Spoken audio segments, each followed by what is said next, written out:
ఇక మాజీ సీఎం కేసీఆర్ చేపట్టిన బస్సు యాత్రకు వస్తున్న విశేష ఆదరణ చూసి ఓర్వలెక్కని కాంగ్రెస్ కుట్రపూరితంగా ఎలక్షన్ కమిషన్ కు ఫిర్యాదు చేసిందని పీఆర్ఎస్ పెద్దపల్లి ఎంపీ అభ్యర్థి ఈశ్వర్ అన్నారు. కేసీఆర్ చేపట్టిన బస్సు యాత్రను మాత్రమే ఆపగలుగుతారు కానీ ప్రజలు కాంగ్రెస్ పైన వ్యతిరేకతను ఎలా ఆపుతారని ప్రశ్నించారు. పెద్దపల్లి నియోజకవర్గ ప్రజలకు వివేక్ వెంకటస్వామి చేసిందేమీ లేదని కొప్పుల ఈశ్వర్ మండిపడ్డారు.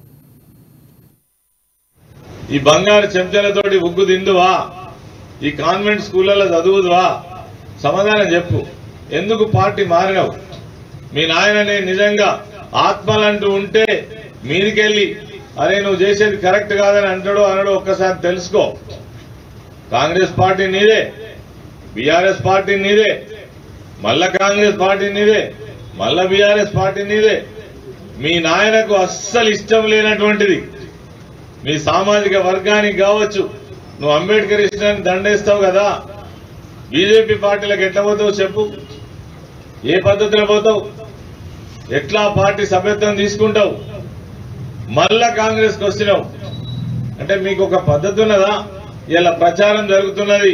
ఎన్నికలైన వెంటనే కేంద్రంలో మళ్ళా బీజేపీ అధికారంలోకి వస్తే బీజేపీలోకి పోతామని ప్రచారం జరుగుతున్నది. మీ దగ్గర ఆన్సర్ ఉన్నదా? మీకు ఏ పార్టీ అయితే మీకేంది?